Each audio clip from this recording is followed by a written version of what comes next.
नमस्कार, मी जगदीश देशमुख. जय महाराष्ट्रमध्ये आपल्या सगळ्यांचे स्वागत. बातम्या पाहूया विस्ताराने. आज दिवसभरात नगर परिषद आणि नगरपालिकेचं मतदान पार पडलेलं आहे. मोठ्या संख्येने मतदार हे मतदान करण्यासाठी मतदान केंद्रावर पोहोचले होते. ठिकठिकाणी हे मतदान पार पडलं. नागपूर जिल्ह्यात सरासरी 55% मतदान पार पडले अशी माहिती समोर येते आहे. तर पुणे, नाशिक, कोल्हापुरात सरासरी 50%पेक्षा अधिक मतदान झालंय अशी ही माहिती समोर येते आहे. अधिकृत माहिती निवडणूक आयोगाकडून येणं बाकी आहे. तर या सर्व ठिकाणी कुणामध्ये चुरस कशी आहे आणि कशी समीकरणं जोडली गेलेली आहेत याची सुद्धा जोरदार चर्चा झाली होती. स्थानिक पातळीवरच्या निवडणुका होत्या, त्यामुळे अनेक पक्षांनी महायुती, मविया हे घटक बाजूला ठेवून एकमेकांसोबत युती आघाडी ही केली होती.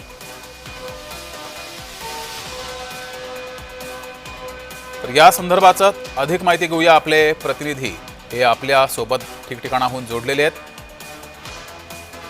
आपल्यासोबत पुण्यातून रोहन कदम जोडलेले आहेत, नाशिकमधून किरण गोटूर, नागपूरमधून तेजस मोहतुरे आणि कोल्हापुरातून अमरसिंह पाटील हे सुद्धा जोडले. सुरुवातीला पुण्यात जाऊया.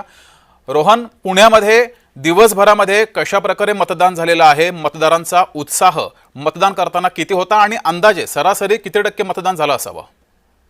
जगदीश, खरं तर 62% पुढे हे सगळं मतदान असल्याची प्राथमिक माहिती मिळते. अधिकृत आकडेवारी जी आहे ती जिल्हा माहिती अधिकाऱ्याकडून, जिल्हा माहिती केंद्राकडून येणं अजूनही अपेक्षित आहे, परंतु अजूनही त्याबाबतची माहिती आलेली नाही. कारण का अनेक ठिकाणी 5:30 नंतर जी आहे ती मोठ्या प्रमाणामध्ये रांगा लागलेल्या होत्या.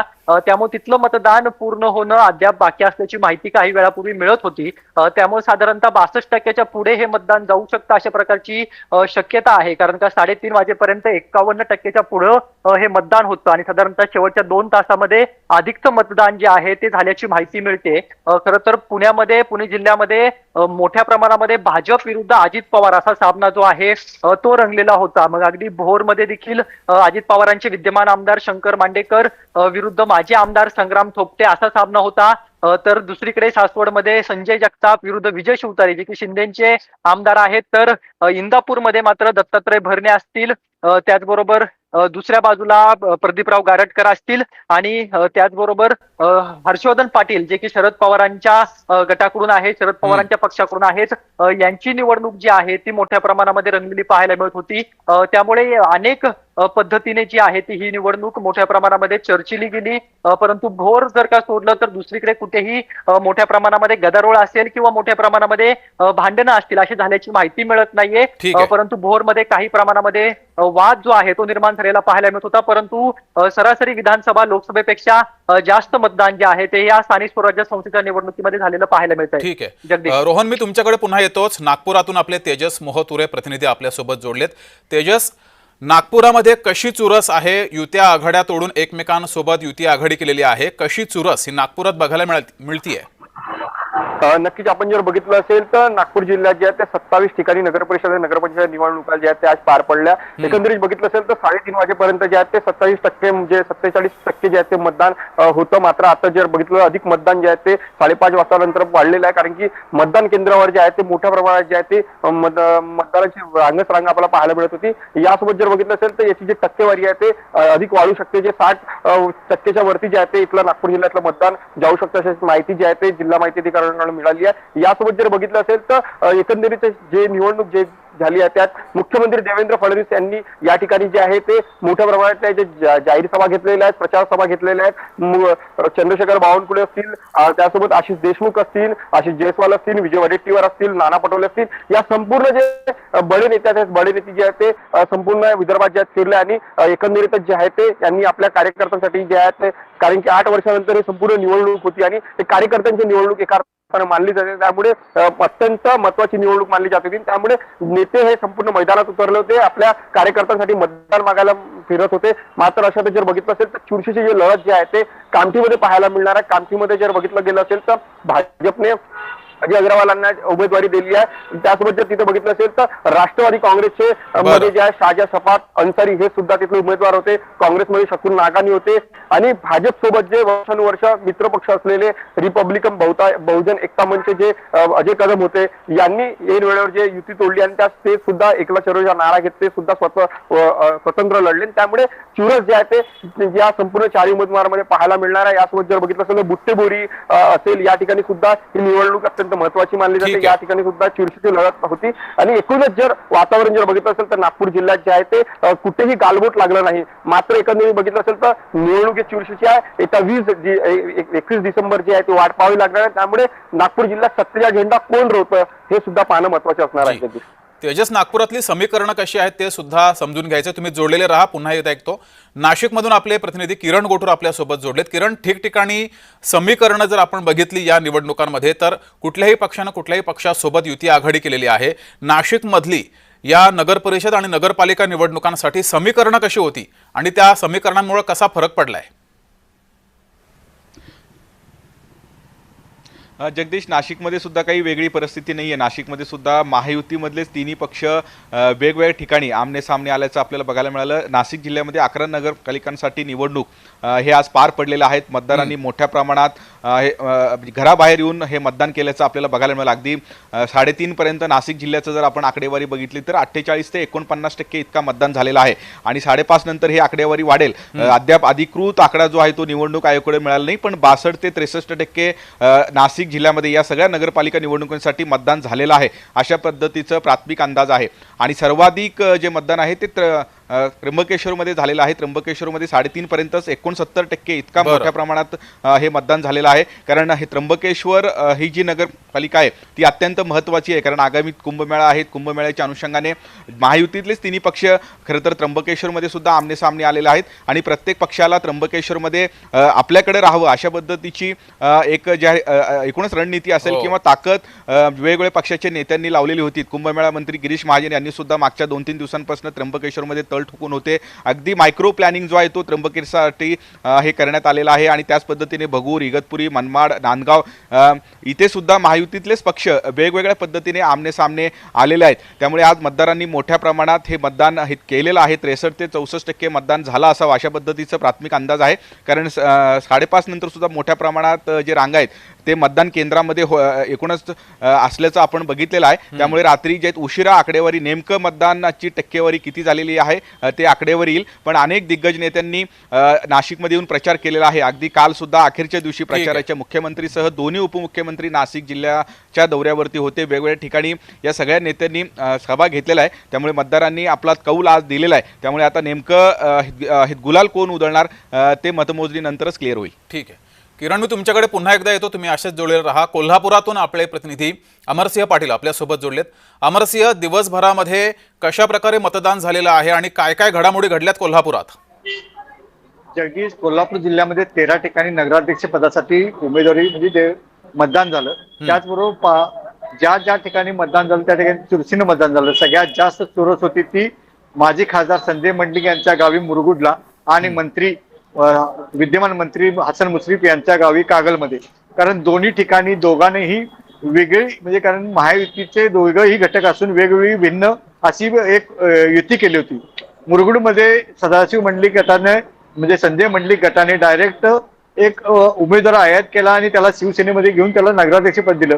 परंतु कागलमध्ये संजय मंडलिकांना बरोबर न घेता महायुती न बरोबर घेता राष्ट्रवादी काँग्रेस शरद पवार गटातले समरजित गाडगे यांना हसन मुश्रीफ यांनी आपल्या जवळ घेतलं आणि त्यांनी एक पॅनल केलं. त्यामुळे कागल जशी चुरस आहे तशीच मुरगुडमध्ये चुरस आहे. कोल्हापूर जिल्ह्यामध्ये अनेक असलेला शिरोळ तालुक्यामध्ये तर माजी मंत्री राजेंद्र पाटील यड्रावकर यांनी आपलं सर्वस्व पणाला लावले. जयसिंगपूरमध्ये त्यांनी आपलं सर्वस्व पणाला लावले. कारण या ठिकाणी त्यांचे प्रलंब आहे, परंतु त्या ठिकाणी काँग्रेस आणि स्वाभिमानी आणि भाजप हे त्यांना विरोध करायला एकत्र झाले. शिरोळ असेल, हातकलंगला असेल, पन्हाळा असेल, मलकापूर असेल, आजरा असेल, सगळ्यात जास्त कोल्हापूर जिल्ह्यामध्ये चंदगड तालुक्यामध्ये सगळे कमळाच्या चिन्हावर भाजपच्या चिन्हावर उभारलेले उमेदवार चंदगड तालुक्यामध्ये चंदगड नगरपालिकेला होते. त्या ठिकाणी मुख्यमंत्री यांनी स्वतः सभा घेतली. या ठिकाणचे आमदार अपक्ष शिवाजी पाटील यांनी त्यासाठी परिश्रम घेतले आणि सर्वात कोल्हापूर जिल्ह्यामध्ये सगळ्यात जास्त 16 म्हणजे कमळाच्या चिन्हावर भाजपनं उभा केलेले ही नगरपालिका आहे. त्यामुळे 21 तारखेला ह्या कमळ तिथं फुलचं काही पाहणं गरजेचं आहे. कोल्हापुरामध्ये 13 ठिकाणी ज्या ठिकाणी मतदान झालं त्या ठिकाणी चुरशीने मतदान झालं. आतापर्यंत 60% मतदान झालं असा एक प्राथमिक अंदाज आहे. अजून आकडेवारी पुढे यायची. जगदीश जी, अमरसिंह, तुम्ही असेच जोडलेले राहा. पुन्हा एकदा पुण्यात जाऊया. रोहन, अजित पवार हे पालकमंत्री आहेत पुण्याचे आणि अजित पवारांच्या सभासुद्धा झाल्या, त्यांची भाषणंसुद्धा गाजलेली आहेत, भाषणातील काही त्यांचे किस्सेसुद्धा समोर आलेले आहेत. अशा सर्व पार्श्वभूमीवर पुणे जिल्ह्यामध्ये नगर परिषद आणि नगरपालिका निवडणुकीमध्ये कुणाकुणामध्ये नेमकी चुरस ही बघायला मिळते. जगदीश, खरं तर 15 नगरपालिका नगर परिषदांचं मतदान जे आहे ते आज पार पडलेलं आहे. आणि सगळ्यात महत्वाची बाब म्हणजे बारामतीचं मतदान झालेलं नाहीये, कारण का बारामतीचं मतदान न्यायालयाच्या नुसार या याचिकेच्या नुसार 20 तारखेला जे आहे ते होणं अपेक्षित आहे. त्यामुळे बारामती आणि फुरसुंगी जर सोडलं तर 15 ठिकाणी झाली. परंतु अजित पवार जे की पालकमंत्री आहेत त्यांनी ही निवडणूक अतिशय अस्तित्वाची केलेली पाहायला मिळते. कारण का भाजप जे आहे ते या पुणे जिल्ह्यामध्ये मोठ्या प्रमाणामध्ये आगेकूच करण्याचा प्रयत्न करत होती. कारण का मोठे 2 बलाढ्य आमदार भाजपने मागील काही दिवसांपूर्वी काँग्रेसचे माजी आमदार आपल्या पक्षामध्ये घेतले. त्यामध्ये भोरचे संग्राम थोपटे आणि पुरंदरचे संजय जगताप. आणि या दोघांच्या बळावरती ही संपूर्ण निवडणूक जी आहे ती जिंकण्यासाठी भाजपकडून मोठ्या प्रमाणामध्ये प्रयत्न केले जात आहेत. अगदी जेजुरी सारखी नगरपालिका जी इतके वर्ष काँग्रेसची होती, संजय जगतापांकडे होती, आणि त्यानंतर भाजपमध्ये ते आल्यानंतर जेजुरीमध्ये देखील उमेदवार जो आहे तो मातब्बर दिला. त्यानंतर जयदीप बारबाई जे की दिलीप बारबाईंचे चिरंजीव आहेत, जे मागील कित्येक वर्षांपासून जेजुरीचा एक घाती सत्ता जी आहे ते चालवत होते, त्यांना राष्ट्रवादीने पक्षामध्ये घेतलं. यापूर्वी देखील ते पक्षामध्ये होते, परंतु 2 राष्ट्रवादी फुटल्यानंतर त्यांनी काहीशी वेगळी भूमिका घेतलेली होती. परंतु त्यांना आपलंसं करून अजित पवारांनी मोठी ताकद जी आहे ती जेजुरीमध्ये लावलेली पाहायला मिळते. भोरमध्ये शंकर मांडेकर जे आहेत ते विद्यमान आमदार अजित पवारांचे आहेत, तर माजी आमदार जे काँग्रेसचे होते संग्राम थोपटे ते भाजपमध्ये गेलेले आहेत. आणि त्यांच्या बळावरती भाजप जे आहे ते भोर असेल, पुरंदर असेल किंवा बारामती मधला काही परिसर असेल, इंदापूर असेल, इकडे वडगाव मावळ असेल, लोणावळ्याजवळचा सगळा भाग असेल, हा सगळा भाग जो आहे तो जिंकण्यासाठी भाजपने मोठी ताकद जी आहे ती पणाला लावलेली होती. अगदी मुख्यमंत्री देवेंद्र फडणवीस यांनी शेवटच्या दिवशी भोरमध्ये आणि आळंदीमध्ये सभा देखील 2 एकाच दिवशी ज्या आहेत त्या घेतलेल्या होत्या. आणि अजित पवार तर मागील काही दिवसांपासून सातत्याने पुणे जिल्ह्याच्या दौऱ्यावरती, पुणे जिल्ह्यातल्या अगदी बारक्या बारक्या सभा ज्या आहेत त्या अजित पवारांनी घेतलेल्या पाहायला मिळत होत्या. त्यामुळे अजित पवारांनी ही संपूर्ण निवडणूक जी आहे ती प्रचंड अस्तित्वाची केलेली आहे. कारण का पालकमंत्री म्हणून ज्या माध्यमातून डीपीडीसीचा सगळा निधी येतो आणि डीपीडीसीच्या निधीचा एक पद्धतीने वाटप केलं जातं, त्यामध्ये आपले कार्यकर्ते जे आहेत ते जपण्याचा प्रयत्न अजित पवारांनी मागील काही दिवसांपासून केलेला होता. आणि याच सगळ्या कार्यकर्त्यांच्या माध्यमातून ही संपूर्ण निवडणूक जी आहे ती जिंकण्याचा मानस अजित पवारांनी बाळगलेला होता. आणि त्यामुळेच अजित पवारांची साठी ही निवडणूक अतिशय महत्वाची असणार आहे. त्यामुळे निकाल नेमका काय लागतो आणि अजित पवारांना पालकमंत्री म्हणून किंवा उपमुख्यमंत्री म्हणून पुणे जिल्हा जो राष्ट्रवादीचा बालेकिल्ला म्हणून गेल्या कित्येक दशकांपासून मानला जातो ते जपण्यामध्ये अजित पवारांना यश येतंय का हे पाहणं अतिशय महत्वाचं असणार आहे. जगदीश, रोहन, तुम्ही असेच राहा जोडलेले. किरण, छगन भुजबळ जरी प्रचारात दिसले नव्हते तरी संपूर्ण भुजबळ कुटुंबीय हे प्रचारामध्ये आपल्याला बघायला मिळाले. सोबतच कांदे यांनी सुद्धा प्रचंड ताकद लावलेली आहे शिवसेनेकडून. कशी समीकरणं आहेत आणि कुणामध्ये चुरस ही नाशिकमध्ये बघायला मिळते? जगदीश, खरं तर अनेक दिग्गज नेत्यांची प्रतिष्ठा नाशिकमध्ये सुद्धा पणाला लागलेली आहे. कारण गिरीश महाजन सुद्धा मागच्या काही दिवसांपासून नाशिकमध्ये तळ टोकून होते. आणि त्याच पद्धतीने जे येवला हा एक महत्त्वाचा मतदारसंघ आहे, भुजबळांचा गड हा संपूर्णपणे मानला जातो. आणि येवलामध्ये भाजप राष्ट्रवादी एकत्र आलेला आहेत आणि शिवसेनेच्या विरोधात भाजप राष्ट्रवादी एकत्र येऊन ही संपूर्णपणे निवडणूक हे लढवल्याचं आपण आतापर्यंत बघितलेलं आहे. आणि त्याच पद्धतीने सिन्नरमध्ये सुद्धा माणिकराव कोकाटे यांची प्रतिष्ठा जी आहे ते पणाला लागलेली आहे, मंत्री आहेत. आणि त्याच पद्धतीने सिन्नरमध्ये सुद्धा महायुतीतलेच 3 पक्षांनी इथे मोठ्या प्रमाणात हे ताकद हे लावल्याचं आपल्याला बघायला मिळतोय. त्र्यंबकेश्वरमध्ये सुद्धा सर्व महायुतीचे 3 पक्ष आमने सामने येऊन हे निवडणूक हे लढवत आहेत. अगदी मुख्यमंत्र्यांनी सुद्धा याच त्र्यंबकेश्वरमधून आपल्या प्रचाराला सुरुवात केल्याचं आपण बघितलेलं आहे. त्यामुळे असे जे वेगवेगळे नगरपालिका आहेत सगळ्याच पक्षांनी मोठी ताकद जे आहे ते इथं लावल्याचं आतापर्यंत आपण बघितलेलं आहे. आणि त्याच पद्धतीने आपल्याला माहिती आहे मागच्या काही दिवसांपासून भुजबळ हे जे आजारी आहेत ते एका खाजगी रुग्णालयामध्ये जे उपचार घेत आहेत. अगदी काल शेवटच्या दिवशी त्यांनी ऑनलाईन एक प्रचार सभासुद्धा घेऊन इथे राष्ट्रवादीला मतदान करा, कारण मी मागच्या अनेक वर्षांपासून विकास कामं केलेली आहेत, विकासाच्या मुद्द्यावरती मी ही निवडणूक लढवत आहे, अशा पद्धतीचं एक भावनिक जो आहे तो आव्हान असेल किंवा विकासाच्या मुद्द्यावरती आम्हाला मतदान करा अशा पद्धतीचं आव्हान भुजबळ यांनी केलेलं होतं. आणि त्याच पद्धतीने मनमाड नांदगावमध्ये सुद्धा इथले शिवसेनेचे आमदार सुहास कांदे यांनी मोठी ताकद लावलेली आहे. आणि त्याच पद्धतीने इगतपुरी असेल, भगूर असेल, भगूरमध्ये सुद्धा मागच्या काही दिवसांपासून निवडणूक अतिशय रंगत ठरलेली आहे, कारण भगूरमध्ये भाजप आणि राष्ट्रवादी एकत्र येऊन इथे सुद्धा शिवसेनेच्या विरोधात हे लढताना आपण आतापर्यंत बघितलेलं आहे। त्यामुळे अगदी मुख्यमंत्र्यांपासून दोन्ही उपमुख्यमंत्र्यांनी नाशिक जिल्ह्यामध्ये 2-2, 3-3 सभा जे आहे ते घेतल्याचं आपण मागच्या काही दिवसांमध्ये बघितलेलं आहे। त्यामुळे मतदारांनी मोठ्या उत्साहामध्ये आज मतदान केलेलं आहे। त्यामुळे नेमकं महायुतीतल्याच या तिन्ही पक्षांना मतदारांनी कुणाला मतदान केलेलं आहे हे पाहावं लागणार आहे, कारण आताच सांगणं हे कठीण होईल, कारण तिन्ही पक्षांनी मोठी ताकद जी आहे तिथे लावलेली आहे। कारण आगामी कुंभमेळा आहे, कुंभमेळ्यासाठी मोठ्या प्रमाणात निधी येतो, त्यामुळे हे जे स्थानिक स्वराज्य संस्था आहेत ते आपल्या ताब्यात हे राहावं। खरं तर या सगळ्या अनुषंगाने या तिन्ही पक्षांनी खूप मोठ्या प्रमाणात मायक्रो प्लॅनिंग हे केलेलं होतं, अनेक मंत्री सुद्धा येऊन इथे प्रचार केलेला आहे। त्यामुळे मतदार आता नेमकं कुणाला कौल दिलेत हे पाहावं लागणार आहे, कारण जी आकडेवारी अद्याप आलेली नाहीये, पण 62 ते 63% मतदान हे नाशिक हे जिल्ह्यामध्ये झाल्याचं बघायला मिळत आहे। ठीक आहे तेजस, खरं तर नागपूर हा भाजपाचा बालेकिल्ला, मात्र या ठिकाणी काँग्रेसनं सुद्धा प्रचंड ताकद लावली होती। नाना पटोले सुद्धा आपल्याला प्रचारामध्ये अग्रेसर असताना दिसले, आक्रमकपणे त्यांनी प्रचार केलेला आहे। या सर्व पार्श्वभूमीवर नागपुरामध्ये कशी चुरस बघायला मिळते? भाजपाला काँग्रेस टक्कर देऊ शकेल? नक्कीच आपण जर बघितलं असेल तर नागपूर जिल्ह्यात 27 ठिकाणी संपूर्ण मतदान जे आज पार पडलं, एकंदरीत बघितलं असेल तर ज्या प्रकारे जे काँग्रेस आणि भाजप आणि त्यासोबत जर बघितलं शिवसेना आणि राष्ट्रवादी काँग्रेस, अजित पवार गट आणि शरद पवार गटांनी ज्या प्रकारे जे मोर्चे बांधणी जे केली होती संपूर्ण मतदारसंघात जे आहे ते मोर्चे बांधणी कार्यकर्त्यांसाठी केली होती। एकंदरीत बघितलं असेल तर हा गड जो आहे हा भाजपचा गड मानला जातो। या ठिकाणी या भाजपने अत्यंत कंबर कसली होती।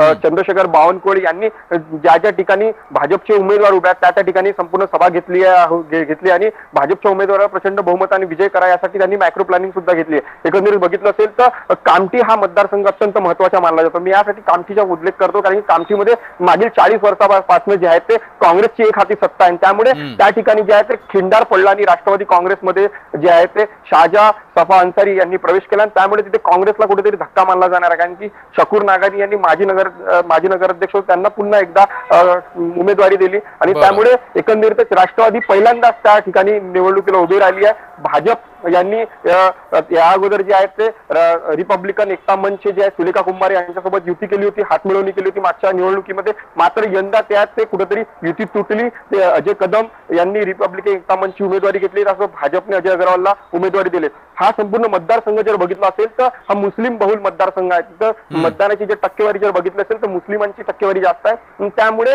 या ठिकाणी जे आहे ते ध्रुवीकरणाच्या हेतूने जे काय ते प्रचार सभा एकंदरीत झाल्या, याला भाजपला यश मिळतं का हे पाहणं महत्त्वाचं असणार आहे, कारण की अजय कदम हे गावचे नेते असल्याचे मत अनेक नेत्यांनी त्यांनी म्हटलेले आहे, त्यामुळे त्याचा फटका भाजपला मिळतो का हा सुद्धा पाहणं महत्त्वाचं असणार। आपण जर बघितलं असेल तर मौदा नगरपंचायत मध्ये जर बघितलं असेल तर मौदा नगरपंचायत मध्ये काँग्रेसच्या ज्याला पोस्टर बॉय म्हटलं जातं असं राजा तिडक्यांनी ऐनवेळी भाजपमध्ये प्रवेश केला, त्यामुळे तिथली काँग्रेस हे पूर्ण निस्ताबुद्ध झाली, त्यामुळे हा फटका काँग्रेसला मानला जाणार आहे। आपण निवडणुकीच्या जर पूर्वी जर बघितलं असेल तर काँग्रेसमध्ये जे आहेत नागपूर जिल्ह्यात ते मोठ्या प्रमाणात जे हेवे दावे सुरू होते, सुनील केदार असेल त्यासोबत जर बघितलं असेल तर बाबा अष्टरंग यांचे हेवे दावे सुरू होते, त्यामुळे सावनेर असेल किंवा अगदी काटोल असेल या ठिकाणी मोठ्या प्रमाणात काँग्रेसला याचा फटका बसणार आहे। यासोबत जर बघितलं असेल तर काटोलमध्ये हे संपूर्ण निवडणूक अत्यंत महत्त्वाची मानली जाणार आहे, कारण की कल्पना हे भाजपचे उमेदवार होते आणि मोठी चुरस आहे नागपुरामध्ये, मोठी चुरस नागपुरामध्ये आहे भाजप विरुद्ध काँग्रेस आणि इतर पक्षांमध्ये। कोल्हापुरातून अमरसिंह आपल्यासोबत आहेत। अमरसिंह, खरं तर स्थानिक लेवलच्या या निवडणुका पक्षापेक्षा तिथल्या स्थानिक प्रश्नांवर अधिक लढल्या जातात।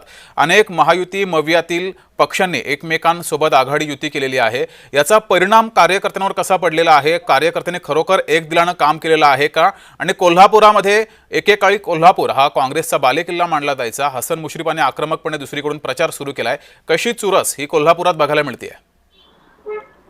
जगदीश, काही जरी झालं तर कागलमध्ये जी युती घडली म्हणजे कित्येक वर्षे ही वैर होतं समरजित घाडगे आणि हसन मुश्रीफ, म्हणजे यामुळे कागलमधली युती ज्या वेळा घडली त्याच वेळा की कागलमधले कार्यकर्ते थोडे नाराज झाले, परंतु एक साहेबांचा आदेश ह्या पुढे जायचं नाही या कारण राजांची कार्यकर्ते असतील किंवा मुश्रीफांचे कार्यकर्ते असतील प्रामाणिकपणे काम करताना दिसली, परंतु ते मतपेटीत उतरले का नाही पाहणं गरजेचं आहे। त्याचबरोबर मुरगुडमध्ये संजय मंडलिक यांचा गट असल्यामुळे सदाशिव मंडलिक यांचा गट हा एक खांबी आहे आणि त्याला कोणतरी सुरुंग लावण्यासाठी भाजपने तिथे एंट्री केली होती, परंतु संजय मंडलिक यांनी व्यूहरचना करत भाजपचाच उमेदवार आपल्या शिवसेनेमध्ये घेतला आणि त्याला उमेदवारी दिली, त्यामुळे भाजपनेही तिथे तलवार मॅन केली। त्याचप्रमाणे हातकणंगल्यामध्ये काँग्रेसने आपली ताकद वाढवली आहे, सतेज पाटील यांनी वारंवार हातकणंगल्यामध्ये आपलं लक्ष दिलं कारण कोल्हापूर पासून जवळच आहे। त्याचबरोबर हा उपरी नगरपंचायतीमध्ये आव्हाड यांची ताकद आहे. तिथे भाजपचं प्रारंभ दिसतं. त्याचबरोबर शिरोळ असेल, हातकणंगले असेल, जयसिंगपूर असेल, या नगरपालिकेमध्ये राजेंद्र पाटील यड्रावकरांचं ताकद आहे. परंतु तिथं काँग्रेसनं आपली एक विरोधी आघाडी चांगली भक्कम करून काँग्रेसनं आपल्याबरोबर भाजपला घेतलं आणि स्वाभिमानी संघटनेला घेतलं. तिथे एक आघाडी करून त्यांनी तिथे टक्कर देण्याचा प्रयत्न केला. पन्हाळ्यामध्ये विनय कोरेंना टक्कर देण्यासाठी शिवसेनेचे सत्यजित आबा यांनी कठोरकटी प्रयत्न केले. परंतु थोड्याफार प्रमाणात तिथे जनस्वराज्य पक्षाला एक थोडं आघाडी मिळताना दिसते. का आता हा आघाडी कशी कुणाला मिळते हे 21 तारखेला पाहणं गरजेचं आहे. ठीक आहे, ठीक आहे. तर नगर परिषद आणि नगरपालिका निवडणुकांचं मतदान आज पार पडलेलं आहे. त्या ठिकाणची ग्राउंड रियालिटी काय आहे हे आपल्या चारही प्रतिनिधींकडून आपण समजून घेतलं. चारही प्रतिनिधींचे धन्यवाद दिलेल्या माहितीबद्दल.